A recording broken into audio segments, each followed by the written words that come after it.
That night the shadows of the village were stained with betrayal. My father, a man of honor, fell victim to the ruthless chief's greed.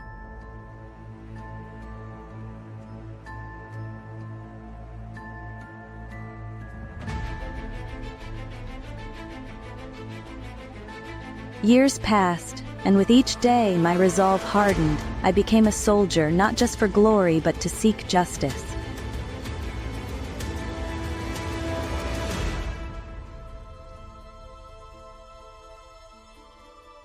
Under the guise of an emissary, I entered the wolf's den. Knowledge is the key to vengeance.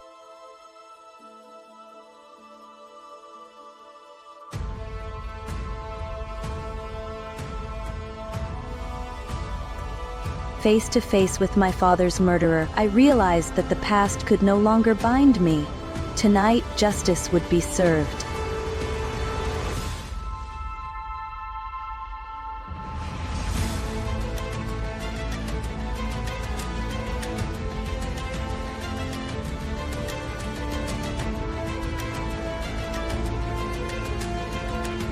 I chose not to kill. Instead, I exposed the truth. My father's honor would be restored, even in the face of tyranny.